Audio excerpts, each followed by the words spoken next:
भगवान से प्रार्थना करते समय भूल से भी ना मांगे ये चीज़ें, नहीं तो दरिद्र बनकर रह जाओगे।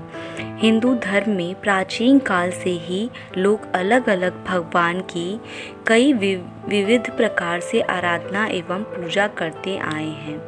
कुछ लोग भगवान शिव जी को प्रसन्न करने के लिए शिवलिंग पर दूध चढ़ाते हैं, तो भगवान विष्णु जी को प्रसन्न करने के लिए मिठाई का भोग लगाते हैं। साथ ही माँ लक्ष्मी को प्रसन्न करने के लिए लोग उनका आह्वान करते हैं।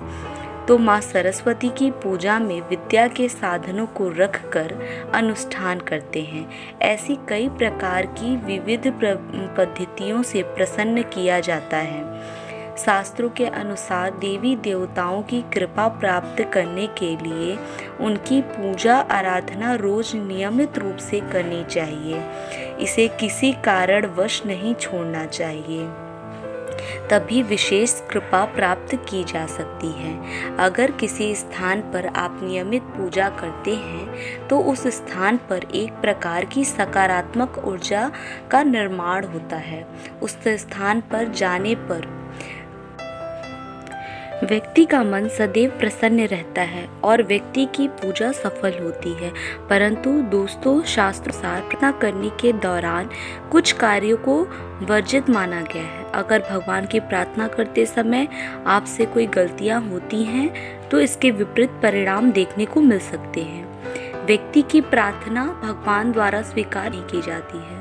साथ ही कुछ काम ऐसे भी होते हैं जिन्हें प्रार्थना करने से पूर्व या प्रार्थना करने के दौरान किए जाए तो इससे इष्ट देव नाराज हो जाते हैं। फिर व्यक्तियों को कई परेशानियों से गुजरना पड़ता है। अगर आप भी इष्ट देव से प्रार्थना या पूजा करते समय ये गलतियां करते हैं अथवा प्रार्थना में भगवान से कुछ ऐसी इच्छाएं प्रकट करते हैं तो भगवान आपकी इच्छा पूर्ण नहीं करेंगे।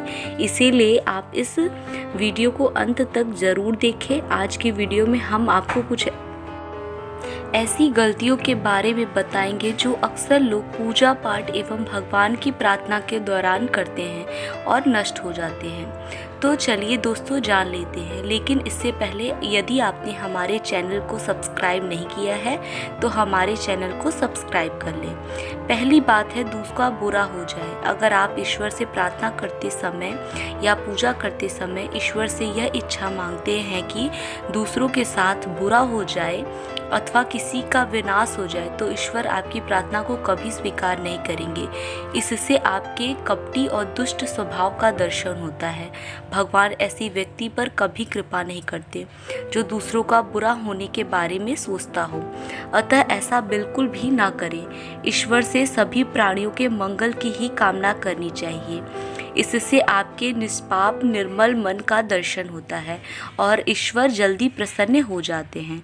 दूसरी बात है लोभ करना। शास्त्रों के अनुसार भगवान से प्रार्थना करते समय किसी भी प्रकार का लोभ नहीं करना चाहिए। ईश्वर से केवल अपनी मेहनत का ही फल प्रदान करने की कामना करना चाहिए। बिना मेहनत के सब कुछ मिल जाए ऐसी प्रार्थना करने पर ईश्वर उसकी कोई इच्छा पूर्ण नहीं करते। अतः किसी भी प्रकार का लोभ ना करें। लोभ मनुष्य को आसक्ति की ओर ले जाता है और बाद में वह नष्ट हो जाता है। तीसरी बात है काम भाव जागृत होना। अगर पूजा करते समय मन में काम भाव जागृत हो तो पूजा को तुरंत रोकना चाहिए और ध्यान करना चाहिए। काम भाव मनुष्य को भ्रष्ट बना देता है। कामी व्यक्ति केवल शारीरिक भोगों के बारे में सोचता है। काम क्रीड़ा करने के बाद भी पूजा ना करें। काम क्रीड़ा के बाद पति पत्नी दोनों ही अपवित्र हो जाते हैं। ऐसी अवस्था में पूजा आराधना करने से भी उसका कोई फल नहीं मिलता। चौथी बात है दुख के समय प्रार्थना करना। जो व्यक्ति सुख की घड़ी में ईश्वर को भूल जाता है और केवल दुख का समय आने पर ही ईश्वर के सामने आकर दुख दूर करने की कामना करता है, ऐसा व्यक्ति ईश्वर की कृपा का पात्र नहीं होता है। व्यक्ति को चाहिए कि चाहे सुख हो अथवा दुख हो, ईश्वर की सदैव प्रार्थना करें। पांचवी बात, मंत्र जाप न करना। ऐसी मान्यता है मंत्रों के सही उच्चारण करने से ईश्वर को जल्दी प्रसन्न किया जा सकता है। मंदिर में जाने के पश्चात अथवा घर में प्रार्थना करते समय उस देवता से जुड़े मंत्रों का उच्चारण जरूर करें। मंत्र में अद्भुत शक्ति होती है। इनके उच्चारण से आसपास का वातावरण सकारात्मकता से भर जाता है और पूजा जल्दी सफल हो जाती है। तो दोस्तों, ये थे वो 5 काम जो हमें पूजा करते समय भूल से भी नहीं करना चाहिए। यदि आपने अभी तक हमारे चैनल को सब्सक्राइब नहीं किया है तो हमारे चैनल को सब्सक्राइब कर लें। धन्यवाद। जय भोलेनाथ।